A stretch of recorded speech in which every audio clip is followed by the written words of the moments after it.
আসসালামু আলাইকুম। আশা করছি সবাই ভালো আছেন। আলহামদুলিল্লাহ আমরা বেশ ভালো আছি। নতুন আরও একটি ভিডিও নিয়ে আসলাম, শেষ পর্যন্ত দেখবেন আশা করছি। এই তো দেখতেই পাচ্ছেন, খুব সুন্দর করে কিন্তু আলু ভাজিটা আমি কেটে নিয়েছিলাম ঝুরি ঝুরি করে। এখন ভাজিটা করে নেব আর সেই সাথে রুটি বানিয়ে নেব সকালের নাস্তার জন্য। সাথে থাকছে ডিম ভাজা এবং ডিম পোস্ট। তো এই দিয়ে সকালের নাস্তাটা আমরা করব। এখন যেহেতু অনেক সকালবেলা, কেউ ঘুম থেকে উঠে নাই, তার আগেই কিন্তু আমি নাস্তাটা বানিয়ে রেডি করে রাখবো। সবাই যখন উঠে যাবে, যে যখনই খাক না কেন, আমি যেন সবাইকে টাইম টু টাইম আর কি নাস্তাটা দিয়ে দিতে পারি, সেই হিসাবে আমি একটু আগেই তৈরি করে রেখে দেব। যেহেতু আমার হটপট আছে, কিন্তু আমি হটপট ব্যবহার করি না, কেননা হটপট ব্যবহার করাও কিন্তু একটা ঝামেলার ব্যাপার।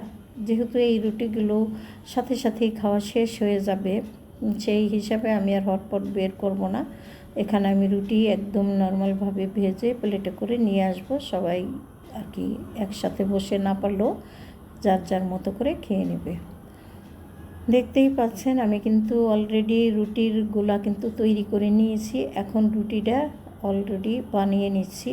তো এইভাবেই কিন্তু আমি ডাইনিং টেবিলে বসে রুটিগুলো সমস্ত সব একসাথে তৈরি করে তারপরে হলো ভাজার জন্য চলে যাই। আর যদি আমার রান্নাঘরে কাউন্টার টপ থাকতো, তাহলে হয়তো আমি আসলে সাথে সাথে বানিয়ে সাথে সাথে ভাজতে পারতাম, কিন্তু ওটা আমার পক্ষে সম্ভব না। তো যাই হোক, ওদিক থেকে আমি কিন্তু রুটিগুলো বানিয়ে ফেলেছি সমস্তটা। আর এই হলো ভাজি। রুটি বানাতে বানাতে ভাজিও কিন্তু রান্না করা হয়ে গেছে। এখন শুধু একটু নামিয়ে নেব, এই আর কি। খুব সুন্দর হয়েছিল আজকে আলু ভাজিটা। দেখতে যেমনই হোক না কেন, খাবার আসলে খেতে ভীষণ টেস্ট হয়েছিল। তো এই যে দেখতেই পাচ্ছেন, সমস্ত আলু ভাজিটা কিন্তু আমি একসাথেই বেড়ে নিলাম। আর সবাই যখন উঠে যায় তখন তো নাস্তাটা করব। আর অলরেডি আমাকে কিন্তু হেল্প করার জন্য একজন চলে এসছে। সে কিন্তু বেশ কিছু রুটি আসলে ভেজে নিচ্ছিল, আর বাকি কিছু রুটি রয়ে গেছিলো। সেই রুটিগুলো আমি এখন ভেজে নিলাম, মানে সেঁকে নিলাম। তো এই তো চলে আসলাম ডিম ভাজা করতে। তো ছেলে তো একজন এখনও পর্যন্ত ঘুমিয়ে আছে, ছোটোজন উঠে গেছে। ভাবলাম তো আমাদের তিনজনের জন্য 3টা ডিম এখানে আমি আর কি ভেজে নিব। তো ছেলেরা আর কি ডিম পোস্ট খাবে না জিজ্ঞেস করলাম, তাই ভাবলাম ওদেরকে একদম ভাজা করে দিই। আর আমি ডিম পোস্ট দিয়ে খাবো, আমার জন্য একটা ডিম পোস্ট আমি এখানে করে নিলাম। তো ওরা দুই বাবা ছেলে ডিম ভাজা খাবে, আর আমি ডিম পোস্ট দিয়ে সকালের নাস্তাটা করে নেব।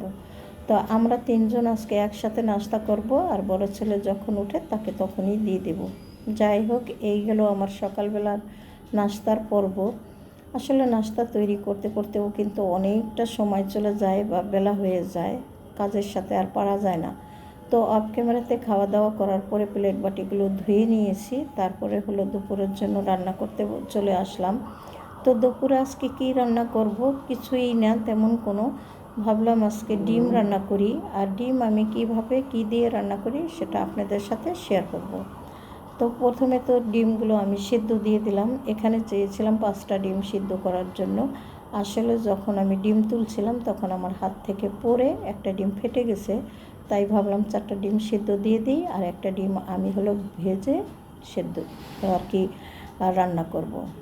রান্না শুরু করতে না করতে এমন ঝড় বৃষ্টি শুরু হয়ে গেল, কী আর করার। ভাবছিলাম না আপনাদের সাথে শেয়ার করব, কিন্তু মন মানছিল না।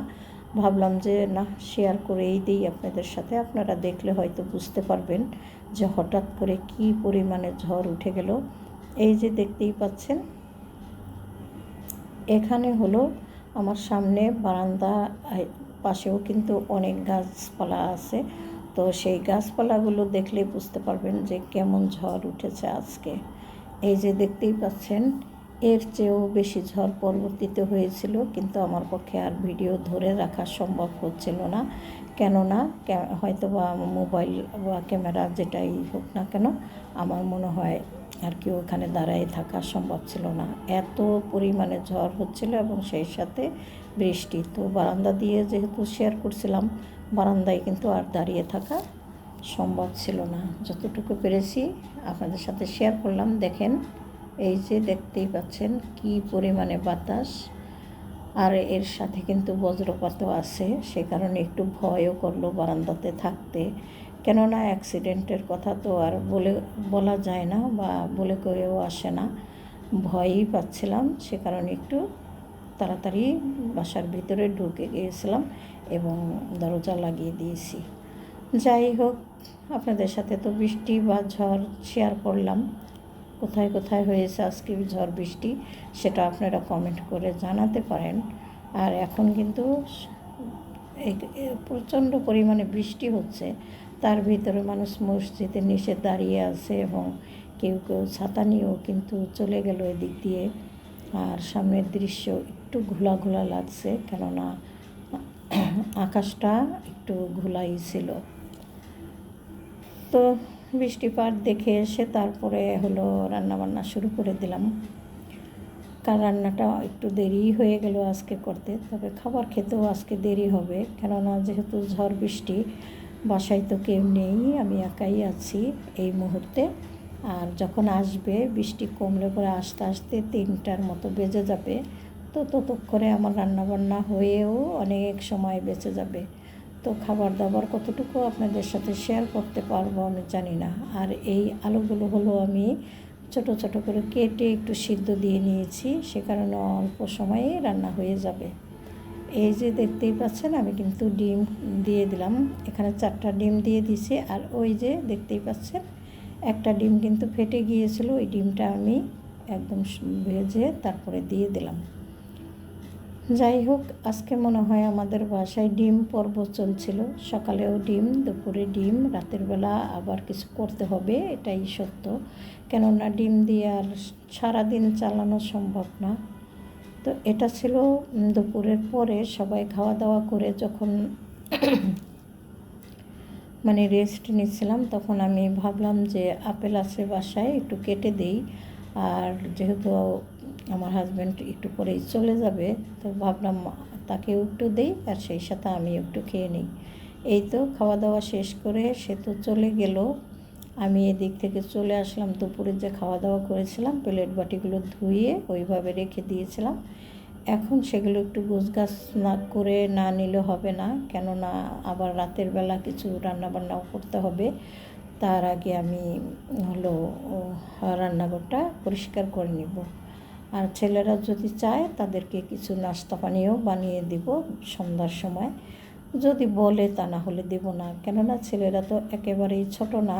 আর ওরা এখন ঘরে কিন্তু ঠিকঠাক মতো বিকেলের নাস্তাটা ওইভাবে করে না। তো সেই হিসাবে আমাকে অত তাড়াহুড়া কিছু নেই, বা করলেও চলে না করলেও চলে। তো ওই হিসাবেই আমি কিন্তু ওদেরকে জিজ্ঞেস করব, তারপরে আমি বানাবো। যাই হোক, দেখতে দেখতে কিন্তু আমার প্লেট বাটিগুলো গুছানো হয়ে গেল, আর একটা কাজও আমার শেষ হয়ে গেল। ঘরের ভিতরে এরকম টুকিটাকি অনেক কাজ থাকে যেগুলো করতে হয়, কোনো সময় আসলে ওইভাবে খুঁটিনাটি করেও কিন্তু ক্যামেরায় বন্দি করা সম্ভব না। তবে বড় বড় 2-1টা কাজ থাকে, খুঁটিনাটি কাজই কিন্তু আসলে বাসার ভিতরে বেশি থাকে। আর এই খুঁটিনাটি কাজ করার জন্য যদি একজন মানুষ বান্দা থাকে তাহলেই কিন্তু ভালো হয়, আসলে সেটা তো আর সম্ভব না। যাই হোক, ছেলেদেরকে বলেছিলাম, তো ওরা বললো শুধু একটু চা খাবে। তো কী আর করার, আমি একটু আপেল, সেই সাথে চানাচুর আর পপকর্ন ছিল বাসায়, দিয়ে দিলাম। যদি খায় খাবে, না খেলে তো নাই। আমি আর কি